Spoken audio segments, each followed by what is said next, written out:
Hello student, कल हम लोग डिस्ट्रीब्यूशन ऑफ इलेक्ट्रिकल पावर जो है इसमें बस बार सिस्टम के बारे में पढ़े थे। उसमें मैंने बताया था कि जो बस बार सिस्टम होता है वो 3 तरह का होता है मेन रूप से। उसमें डुप्लीकेट बस बार था और सेक्शनलाइज बस बार था और सिंगल बस बार सिस्टम था।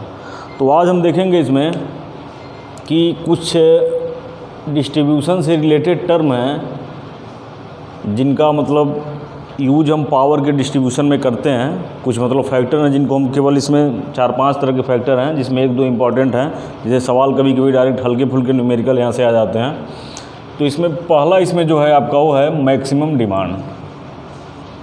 मैक्सिमम डिमांड मतलब अधिकतम मांग। अधिकतम मांग का मतलब होता है कि किसी विशेष समय पे जो सबसे मैक्सिमम लोड होता है। जैसे हम और इजी भाषा में इसको समझना चाहें तो जैसे मान लो हम 24 घंटे की बात कर रहे हैं, 24 आवर की बात कर रहे हैं, तो 24 आवर मतलब पूरे 24 घंटे में एक दिन में यदि हमारे पास मान लो हमारे घर का लोड 1 किलोवाट है, यदि हमारे पास 1 किलोवाट घर पे मान लो हमारे लोड है, तो इस पूरे 24 घंटे में ऐसा तो है नहीं कि 1 किलोवाट पूरा हमेशा 24 घंटा कनेक्ट रहेगा। कभी मान लो आदमी सोने जा रहा है तो लाइट ऑफ कर दिया, या कहीं मान लो किचन में है काम कर रहा है तो एग्जॉस्ट फैन चल रहा है उसको ऑफ कर दिया, फ्रिज है तो 24 घंटा फ्रिज चलेगा नहीं। तो कहने का मतलब ये है कि एक ऐसा इसमें समय होगा कि जिसमें सबसे पीक लोड होगा। जैसे मान लो कहने का मतलब ये है कि 1 किलोवाट है तो कभी हमें 900 वाट मिल गया, ठीक, कभी 400 भी चल रहा है, कभी 200 भी चल रहा है, कभी 600 चल रहा है। तो इस तरह भिन्न भिन्न समय पे लोड हमारा क्या होगा, एक समान। ऐसा तो है नहीं कि मतलब हम फ्रिज भी चालू करके छोड़ देंगे पूरा 24 घंटे चलेगा, हीटर चला रहे हो भी चलेगा। तो जिस चीज़ की जो रिक्वायरमेंट हो उस हिसाब से चलेगा। तो कहने का मतलब मान लो एक समय हमारा लोड 900 वाट है, कभी 400 रहा, कभी 200 रहा, कभी 600 रहा। तो इसमें जो सबसे मैक्सिमम वाला कौन सा है, 900 वाला है। तो एक पूरे पार्टिकुलर 24 घंटे में जो 900 वाट का लोड होगा उसी को हम क्या कहेंगे, मैक्सिमम डिमांड कहेंगे। मैक्सिमम डिमांड का मतलब उस समय दिन हो सकता है, महीना हो सकता है, साल हो सकता है, कुछ भी हो सकता है। तो जनरली हम यहाँ दिन या मंथ की बात कर लेते हैं। तो किसी विशेष अवधि में जो मॉनिटर की गई विद्युत का उच्चतम स्तर होता है। जैसे अभी हमने एग्जाम्पल के रूप में बताया कि कोई 1 किलोवाट का लोड है और उस दिन मैक्सिमम 900, 400, 200 मनो हमने कई बार मेजर किया, तो उसमें हमने देखा जो सबसे अधिकतम जो हमारा आया है मेजर करने पे वो 900 वाट आया है। तो यही 900 वाट क्या हो जाएगा, मैक्सिमम डिमांड हो जाएगा। क्लियर है। तो मैक्सिमम डिमांड वह लोड होता है जो किसी विशेष समय में सबसे अधिक लेवल का लोड जो होता है वही क्या होता है, मैक्सिमम डिमांड होता है। क्लियर है। चलिए नेक्स्ट है आपका एवरेज डिमांड। एवरेज का मतलब औसत से है। जैसे मान लो कोई खिलाड़ी का एवरेज हम निकालते हैं, यदि मान लो कोई 3 मैच में 40, 50 और 20 रन बनाया किसी ने, ठीक है, तो एवरेज क्या हो जाएगा, 50, 40, 90, और ये मान लो 30 बनाया है, 90, 3, 120 और बटे 3 से भाग दे देंगे तो क्या हो जाएगा, एवरेज हमारा 40 आ जाएगा। तो एवरेज का मतलब ये होता है कि जो विद्युत शक्ति की कुल मांग है बटे कुल दिनों की संख्या। जैसे हमने बताया कि जैसे मान लो कोई किसी मैच में 40 + 50 + 30, 3 मैच में 3 मान रहा है तो टोटल रन हम जोड़ लेंगे, और जितने में मान रहा है उसको जितने मतलब दिनों में मतलब सॉरी जितने मैचों में मार रहा है उसे हम डिवाइड कर देंगे, तो जो मिलेगा वही क्या हो जाएगा, वही हमारा एवरेज हो जाएगा। सेम यही चीज़ यहाँ कर रहा है कि एवरेज डिमांड जो होता है विद्युत शक्ति की कुल मांग मतलब कुल कितनी शक्ति टोटल हुई है और कितने दिनों में हुई है। जैसे हम बात कर लें कि मान लीजिए हम 1 महीने में टोटल 9000 वाट, 1 महीने में टोटल 9000 वाट का पावर हम क्या कर लिए हैं, खर्च कर लिए हैं। तो इस कंडीशन में जो एवरेज डिमांड होगा मतलब एक दिन की बात करेगा तो 1 महीने की हम बात करेंगे तो 30 दिन होगा, तो 30 दिन से यहाँ पे कट करेंगे तो क्या हो जाएगा, 3 तरीके 30 होगा ना, यानी 300 वाट। क्या हो जाएगा, 300 वाट।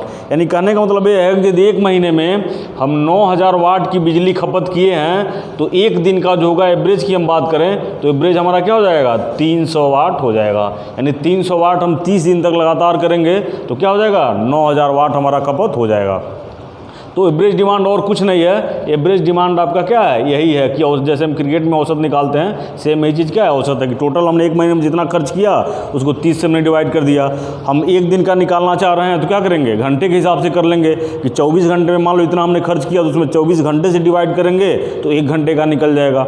मतलब दिन, महीने, साल किसी का भी हम एवरेज डिमांड क्या कर सकते हैं, निकाल सकते हैं। तो यहाँ दिन की हम बात कर रहे हैं तो मतलब मंथ का हम निकालना है, तो ये चीज़ आपकी हो गई क्या, एवरेज डिमांड। चलिए, मैक्सिमम डिमांड हो गया और एवरेज डिमांड हो गया। नेक्स्ट है लोड फैक्टर। ये बहुत ही इंपॉर्टेंट पॉइंट है, इसको थोड़ा सा कन्फ्यूजन होता है इसको समझने में, तो इसको हम थोड़ा बढ़िया समझ लेते हैं। देखो, लोड फैक्टर क्या होता है, लोड फैक्टर का जो विशेष रूप से यूज है, ये जहाँ पे बिजली की जनरेशन की जाती है वहाँ पे इसका प्रयोग किया जाता है। लोड फैक्टर का काम ये है कि जब भी कोई हम सब स्टेशन या पावर स्टेशन बनाते हैं तो इसी बेस पे बनाया जाता है। बनाने का मतलब पर्पज़ क्या है, जैसे मान लो कहीं भी हम बिजली का प्रोडक्शन करना चाह रहे हैं कि जनरेशन हम करेंगे, तो मान लो 500 मेगावाट का प्लांट लगाएंगे कि 1000 मेगावाट का प्लांट लगाएंगे, वो डिपेंड करेगा कि किस किस एरिया में पहले हम किसी भी प्लांट को लगाने से पहले हम लोड का क्या करते हैं, वहाँ पे लोड का सर्वे किया जाता है। तो ये सारे उसके फैक्टर हैं। तो अभी तुम्हारे ITI लेवल पे इतना हाई मतलब नहीं जाना है, केवल एक बेसिक लेवल पे इसको जान लेना है। तो मान लो कैसे हम जानेंगे कि 500 मेगावाट का प्लांट होगा कि 1000 मेगावाट का प्लांट होगा। इसके लिए जहाँ भी हम प्लांट लगाएंगे तो उसकी इसको कहते हैं प्लांट की कैपेसिटी। मतलब जो प्लांट हम लगा रहे हैं, चाहे वो थर्मल पावर प्लांट हो, चाहे हाइड्रो पावर प्लांट हो, कोई पावर प्लांट हो, तो उसमें उसकी क्षमता किस लेवल पे ली जाएगी। तो क्षमता जानने के लिए हम सर्वे करके एक डाटा निकालते हैं कि कितने मतलब लोगों को लोड देना है, कहाँ कहाँ पावर कनेक्शन है, कितने कंज्यूमर मतलब कितनी पॉपुलेशन है, वहाँ की जनसंख्या मतलब पॉपुलेशन डेंसिटी क्या है, कितने उसमें रूरल एरिया है, कितने अर्बन एरिया हैं, कितने उसमें इंडस्ट्रियल एरिया हैं। तो इन सारे चीज़ों का एक एग्जम्पशन करके, एक कैलकुलेशन करके हम अपने इस प्लांट की क्षमता को क्या करते हैं, निकालते हैं। तो लोड फैक्टर का भी इसमें एक बहुत बड़ा योगदान है किसी प्लांट को बनाने के लिए। तो लोड फैक्टर जो होता है, ये होता है कुल भार बटे दी गई समय अवधि में उच्चतम भार। मतलब ये हुआ, जिसको एक उदाहरण के रूप में हम समझ लेते हैं, इसको मिटा देते हैं, आप लोग समझ लिए होंगे, इसको थोड़ा ऊपर इसको बता देते हैं। और नोट्स तुम लोग बनाते रहो, क्योंकि बिना नोट्स बनाए पढ़ने से कुछ नहीं होगा। चलिए, इसको हम थोड़ा एक एग्जाम्पल से भी समझ लेते हैं, क्लियर हो जाएगी चीज़। चलो, लोड फैक्टर जो होता है कुल भार बटे दी गई समय अवधि में उच्चतम भार। तो मान लो किसी चीज़ का हम लोड फैक्टर निकाल रहे हैं, तो जो एक दी गई समय अवधि में उच्चतम भार का मतलब मैक्सिमम डिमांड अभी हमने पढ़ा है। तो मान लो किसी चीज़ का जो मैक्सिमम डिमांड है, मैक्सिमम डिमांड हमने मान लिया क्या है, मैक्सिमम डिमांड हमने मान लिया कि 500 वाट है। क्या है, मैक्सिमम डिमांड हमने मान लिया 500 वाट। वाट मत करिए, इसको थोड़ी बड़ी इंडस्ट्री की बात हम कर रहे हैं। तो 500 कर लिया हमने क्या, किलोवाट, ठीक है। फिर दी गई समय में उच्चतम भार हो गया, और कुल भार मतलब कुल, यदि हम एक मंथ की बात कर लें, एक मतलब महीने की बात कर लें, तो कुल जो भार हो जाएगा वो हमने मान लिया, कोई आंकड़ा हमने ले लिया, मान लिया हमने ले लिया 72,000 किलोवाट, ठीक है। तो यदि हम लोड फैक्टर निकालें पर डे के हिसाब से, ठीक है, चलिए, अब यदि प्लांट की बात होगी तो प्लांट तो 24 आवर चलता ही है, क्योंकि जनरेशन का चीज़ तो कोई बंद होता नहीं है, क्योंकि जनरेशन यदि बंद हो जाएगा तो पूरी बिजली क्या हो जाएगी, हमारी बंद हो जाएगी। तो इस कंडीशन में इस हिसाब से हमें दो डाटा दिया हुआ है कि 500 किलोवाट का मतलब 500 किलोवाट हमारा मैक्सिमम डिमांड है, और टोटल यदि एक महीने में कुल इतने 72,000 किलोवाट का लोड मतलब उस पर यूँ खर्च हो रहा है, इतने पावर मतलब उसमें वो हो रहा है। तो उस कंडीशन में जो लोड फैक्टर हो जाएगा आपका, इस फार्मूले से हम देखेंगे तो कुल भार आपका क्या हो जाएगा, कुल भार होगा 72,000 किलोवाट, ठीक है। और जो दी गई समयावधि में उच्चतम भार है, तो उच्चतम भार तो 500 किलोवाट है, ठीक है। लेकिन 500 किलोवाट एक बाकायदा एक घंटे के लिए, मतलब एक किसी पार्टिकुलर टाइम के लिए है, किसी विशेष घंटे के लिए है। तो हम मंथ के लिए निकाल रहे हैं, तो एक मंथ में 30 दिन होगा, और इसमें 24 क्या हो जाएगा, इसमें 24 जो होगा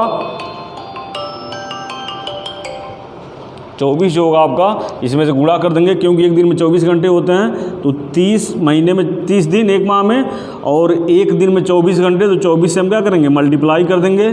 और यहाँ पे क्या हो जाएगा, यहाँ पे जो उच्चतम भार हमारा कितना है, उच्चतम भार हमारा है 500, और लोड फैक्टर को परसेंटेज में यदि हम निकाल रहे हैं तो इसमें 100 से क्या करेंगे, गुणा कर देंगे। तो ये भी किलोवाट में होगा, ये कट जाएगा, 0 से 00 कट जाएगा, और ये आपका हो जाएगा, इस 0 से 0 कट जाएगा, और 24 तियाँ 72 से 72 कट जाएगा, बचेगा क्या, 100, और ये 5 से कट जाएगा, 20 25 100, यानी यहाँ पे जो लोड फैक्टर हो जाएगा वो क्या हो जाएगा, 20% हो जाएगा। क्लियर है। तो लोड फैक्टर जो होता है आपका, वो कुल भार, मतलब हमने कोई पार्टिकुलर, हम ईयर की बात कर लें, मंथ की बात कर लें, वीक की बात कर लें, कुछ भी हो सकता है, तो इसको हमको मतलब एक किसी विशेष घंटे में ही, जैसे हम एक 1 के लोड जो होता है उसको हमेशा कहा जाता है 1 kWh, मतलब 1 किलोवाट घंटा। मतलब यदि 1 किलोवाट का लोड 1 घंटे जल जाए तो एक मतलब यूनिट हो जाती है। तो इसी बेस में यदि हम इसको मंथ की बात कर लें तो एक महीने में 30 दिन, और एक दिन में कितने घंटे, 24 घंटे। तो घंटे के बेस पे निकालेंगे तो हमारा एक विशेष टाइम में कितना उच्चतम भार हो रहा था, क्या होगा, निकल जाएगा, और इस हिसाब से हमारा लोड फैक्टर क्या होगा, निकल जाएगा। एक चीज़ और आपको याद रखना है, इसमें बहुत इंपॉर्टेंट चीज़ है लोड फैक्टर का, मतलब इसको आप लोग समझ गए होंगे। तो लोड फैक्टर का इसमें मान लो क्या कंडीशन हो सकती है कि यह यदि मान लो 2 कंडीशन होगी, या तो 1 से कम होगा या 1 से अधिक होगा। क्या होगा, मतलब 1 से कम होगा तो 1 से अधिक होगा। तो इसमें जो अच्छी कंडीशन मानी जाती है, तो 1 से यदि कम है तब तो सही है, 1 से कम है उस कंडीशन में क्या है, सही है। लेकिन जो ही 1 से कम होने का मतलब, 1 से कम है मतलब क्या है, ये जो वाला हिस्सा है इससे क्या है, ये वाला जो हिस्सा है इससे क्या है, अधिक है। मतलब अंश वाला जो है, अंश वाला हर वाले से क्या है, कम है, तो उस कंडीशन में 1 से कम होगा, और हर अंश वाला यदि से अधिक हो जाएगा तो क्या होगा, ये मैक्सिमम होगा। तो इसमें नुकसान किस में है, मतलब कहने का मतलब ये है कि यदि लोड फैक्टर का मान 1 से अधिक आ रहा है कैलकुलेशन करने के बाद, इसका मतलब उस मशीन पे पार्टिकुलर जो प्लांट है वो एकदम अपने ओवरलोडिंग कंडीशन में चल रहा है, उस पर बहुत ज़्यादा दबाव है, मतलब तनाव है, एक तरह से टेंशन है। लेकिन यदि उसका मान, लोड फैक्टर का मान 1 से कम है, तो उस कंडीशन में उसका मान क्या हो जाएगा, ये मतलब यदि 1 से कम रहेगा तो इसका मतलब उस प्लांट पे हमारे लोड नहीं है और सही कंडीशन में वो काम करेगा। क्लियर है। तो ये कभी कभी सवाल पूछ लिया जाता है कि अच्छे कंडीशन के लिए लोड फैक्टर का मान 1 से कम होना चाहिए कि 1 से अधिक होना चाहिए, तो हमेशा आपका जवाब होगा कि प्लांट के सही रूप में, अच्छे प्रचालन के लिए, अच्छे ऑपरेशन के लिए लोड फैक्टर का मान हमेशा 1 से क्या होना चाहिए, कम होना चाहिए। ठीक है। चलिए 2 फैक्टर और इसमें आ जाते हैं, इसको केवल इसे कभी पूछा नहीं जाता, केवल एक फार्मूले के रूप में आप याद कर लेंगे। ये होता है डाइवर्सिटी फैक्टर। डाइवर्सिटी जो होता है व्यक्तिगत अधिकतम मांग और पूर्ण प्रणाली की अधिकतम मांग। तो इसका मान हमेशा क्या होगा, अब देखो पूरी प्रणाली की जो मैक्सिमम डिमांड होगी वो तो हमेशा इससे अधिक होगी ना। मतलब जैसे मान लो, कहने का मतलब ये है कि कोई 100 किलोवाट का लोड है और 1-1 किलोवाट के 100 लोगों को बांटा गया है, तो एक व्यक्ति का तो पूरे से कम ही होगा ना, तो इसका मान हमेशा 1 से क्या होता है, कम ही होता है। तो ये चीज़ इसमें कभी कभी ऑब्जेक्टिव में सवाल पूछ लेता है, इसमें इसका ऑब्जेक्टिव हम करवाएंगे जब भी, तो उसमें बताया जाएगा आप लोगों को। तो इसमें केवल एक फार्मूले के रूप में जान लेना है कि डाइवर्सिटी फैक्टर क्या होता है, व्यक्तिगत अधिकतम मान बटे पूर्ण प्रणाली का अधिकतम मान होता है, और ये प्लांट कैपेसिटी फैक्टर होता है। ये क्या होता है कि औसत वार्षिक भार, मतलब पूरे एक साल में एवरेज, जैसे एवरेज हम अभी बताया हमने क्रिकेट में एवरेज निकालने के लिए जितने मैच खेले गए हैं और जितने रन बनाए गए हैं, टोटल रनों को जोड़कर उस मैच से हमने डिवाइड कर दिया तो एवरेज निकल गया। उसी हिसाब से यदि हम वार्षिक पूरे एक साल का निकाल रहे हैं, दिन के हिसाब से निकालेंगे, तो एक साल में 365 का गुणा कर देंगे। ठीक है। और कितना लोड रहा टोटल, और गुणे 365 दिन हो गया, उसमें 24 से क्या करेंगे, गुणा कर देंगे, तो इस हिसाब से निकल जाएगा। तो औसत वार्षिक भार मतलब पूरे एक साल में, अब रोज़ तो लोड बराबर नहीं रहेगा, जैसे अभी हमने बताया उदाहरण के रूप में कि 1 किलोवाट यदि हमारे घर का लोड है, कभी 900 हो गया, कभी 600 हो गया, कभी 400 हो गया, तो इसमें जो मैक्सिमम होगा उसी को मैक्सिमम डिमांड कहेंगे हम, मतलब इस टाइम पे मतलब मैक्सिमम डिमांड हो गया है। तो उसी तरह से यहाँ पे क्या होता है, औसत वार्षिक भार हम निकाल लेंगे, और प्लांट की रेटेड क्षमता, मतलब प्लांट हमारा कितने क्या है, मेगावाट का है। प्लांट अब किलोवाट में तो बनेगा नहीं, तो प्लांट जनरली जो बनेगा वो क्या होगा, मेगावाट में ही बनेगा। तो इस कंडीशन से हम प्लांट कैपेसिटी फैक्टर को क्या कर सकते हैं, निकाल सकते हैं। तो तुम्हारे ITI लेवल पे बहुत इंपॉर्टेंट नहीं है, मतलब एक नज़र इसको देख लेना है, जिसमें मैक्सिमम डिमांड है, लोड फैक्टर है, डाइवर्सिटी फैक्टर है और प्लांट कैपेसिटी फैक्टर है। तो एक बार केवल आप लोग इसके मतलब फार्मूले को देख लेना, और इस पर कभी कभी न्यूमेरिकल भी क्या हो सकता है, आ सकता है। क्लियर है? चलिए अब हम आगे बढ़ते हैं। अब देखते हैं फॉल्ट्स इन पावर सिस्टम। पावर सिस्टम मतलब डिस्ट्रीब्यूशन में जो फॉल्ट की बात आती है, तो डिस्ट्रीब्यूशन में देखो जो फॉल्ट होता है वो मुख्य रूप से दो तरह का फॉल्ट होता है। एक आपका होता है इलेक्ट्रिकल फॉल्ट और दूसरा होता है क्या, मैकेनिकल फॉल्ट।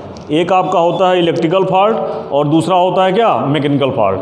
तो इसको हम अच्छी तरह से समझ लेते हैं। मैकेनिकल फॉल्ट क्या होता है? मैकेनिकल का मतलब यांत्रिक रूप से, जैसे मान लो कोई पोल लगा हुआ है, कोई पोल होगा, ये पोल पे आपका ये पोल हो गया।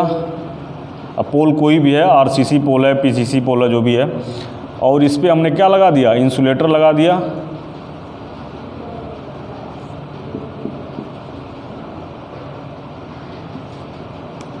ठीक है, और फिर यहाँ से स्टे वायर दे देते हैं, यहाँ पे अर्थ कर देते हैं, जो भी है।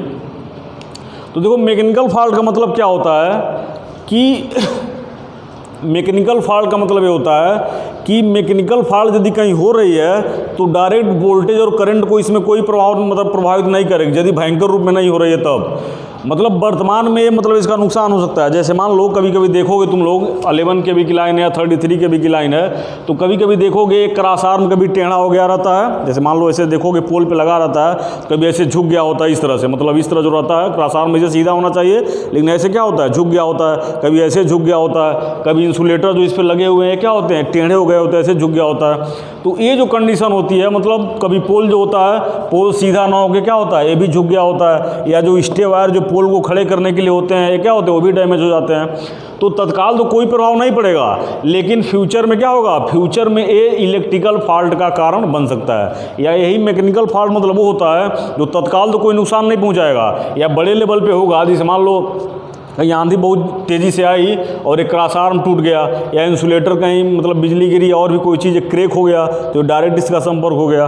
तो ये जो सब चीज़ें हैं, इसमें क्या होता है, मैकेनिकल फॉल्ट का मतलब ये होता है कि डायरेक्ट V और I पे मतलब कोई प्रभाव नहीं पड़ेगा, लेकिन फ्यूचर में क्या होगा, इसका प्रभाव पड़ सकता है। दूसरा होता है इलेक्ट्रिकल फॉल्ट। इलेक्ट्रिकल फॉल्ट जो होता है, इस पर V और I मतलब वोल्टेज और करंट का सीधा सीधा प्रभाव पड़ता है। और जो इलेक्ट्रिकल फॉल्ट होते हैं, इसमें मुख्य रूप से 3 फॉल्ट होते हैं। कौन कौन?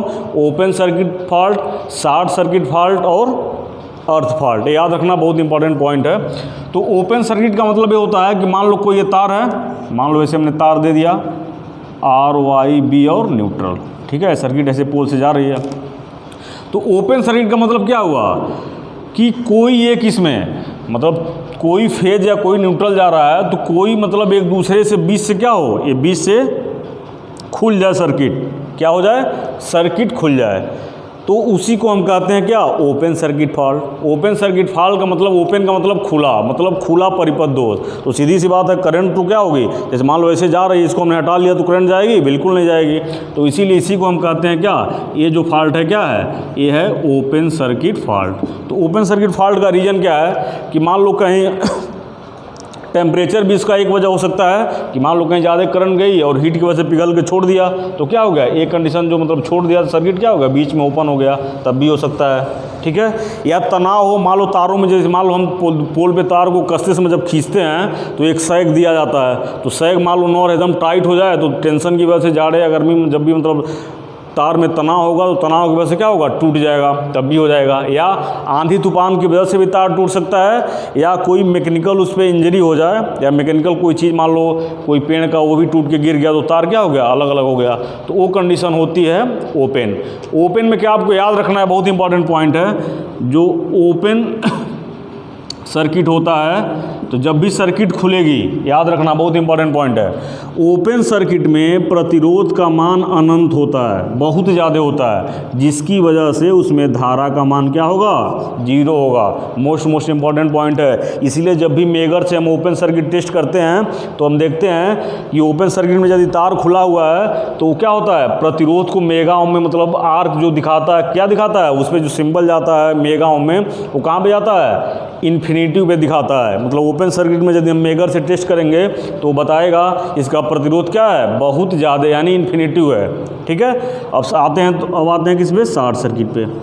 शॉर्ट सर्किट में क्या होता है, शॉर्ट सर्किट में यही RYB जो है, किसी दो फेज या न्यूट्रल का एक दूसरे से जब संबंध हो जाता है, जब दोनों तार जो होते हैं, दो तार मान लो RYB हैं, ये दोनों का आपस में सट जाना, यही क्या कहलाता है, short circuit fault. Short circuit fault कैसे होता है, तो देखो सैग की वजह से भी हो सकता है। सैग हम पढ़ा चुके हैं, तुम लोगों को अच्छी तरह पढ़ाए हैं। जैसे मान लो दो पोल हैं, इनके पोल के बीच जो तार होता है सीधा नोक कस के थोड़ा झुका के, मतलब सैग बनाया जाता है, ताकि क्योंकि जाड़े में क्या होता है, गर्मी में ढीला होता है, जाड़े में टाइट होता है, तो सैग नहीं रहेगा तो तार के टूटने के चांस ज़्यादा रहेंगे, इसलिए सैग दिया जाता है। लेकिन सैग जब कभी मान लो तार वजन है और सैग अधिक है तो लटक के क्या करेगा, इस तार को छू लेगा, इस कंडीशन में क्या हो जाएगा, शॉर्ट सर्किट हो जाएगा। या कोई चिड़िया बैठी है मान लो किसी एक फेज पे, और बैठ के दूसरा फेज उसके शरीर से टच कर दिया, तब भी दोनों फेज आपस में क्या हो गया, शॉर्ट सर्किट हो गया। या कहीं पेड़ से मान लो तार गुजरा हुआ है, पेड़ की किसी टहनी से दो फेज आपस में सट गया, तब भी शॉर्ट सर्किट हो सकता है। तो ये सारे रीजन हैं, तो शॉर्ट सर्किट के रीजन ये सारे हो सकते हैं। शॉर्ट सर्किट में क्या होगा, ठीक इसका उल्टा होता है, इसमें R का मान क्या होता है, 0 होता है, मतलब उसमें प्रतिरोध का मान क्या होता है, 0 होता है। और I का मान जब 0 होने से क्या होगा, यदि हम इस फार्मूले से देखें V = IR से, तो I बराबर क्या होगा, V/R होगा, V तो फिक्स रहेगी, तो R का मान जब V/0 करोगे तो क्या हो जाएगा, इन्फिनिटी हो जाएगा। क्लियर है। तो ये आपको याद रखना है, बहुत मोस्ट पॉइंट है कि ओपन सर्किट में R का मान क्या होता है, 0 होता है, इसीलिए करंट का मान क्या होगा, सॉरी उल्टा बोल दिया हमने। ओपन सर्किट में R का मान इन्फिनिटिव और I का मान क्या होगा, उस कंडीशन में 0 हो जाएगा। लेकिन शॉर्ट सर्किट में R 0 होगा और I क्या हो जाएगी, बहुत अधिक हो जाएगी। क्लियर है। तो ये आपका हो गया ओपन सर्किट, शॉर्ट सर्किट। अर्थ फॉल्ट क्या होता है, अर्थ फॉल्ट मैक्सिमम रूप में जो अंडरग्राउंड केबल होती है उसी में होता है। इसमें क्या होता है, मान लो ज़मीन के अंदर से हम केबल लेके जा रहे हैं और उस केबल के अंदर जो इंसुलेशन है वो क्या है, जैसे उसमें 4-5 केबल हमने पढ़ाया हुआ है तुम लोगों को, पिछले साल फर्स्ट ईयर में भी कुछ बारे में उसके बताया था कि केबल में जो 4-5 चरण का होता है, शाबाश करके, सीथ, वेडिंग, आर्मिंग, सर्विंग है, 4 मतलब इसमें कटघरे लगाए होते हैं। इसके अंदर क्या होता है, कंडक्टर होता है। तो क्या होता है, कभी कभी इसका इंसुलेशन लेवल जो होता है, सीथ, वेडिंग, आर्मिंग, सर्विंग, ये चारों जो होता है, इसमें कोई ना कोई मान लो खराबी आ जाए, उस खराबी आने की वजह से जो ज़मीन का डायरेक्ट संपर्क हमारे इस नंगे तारों से हो जाएगा, उस कंडीशन में जो फॉल्ट होगी वो क्या हो कहलाती है, अर्थ फॉल्ट कहलाती है।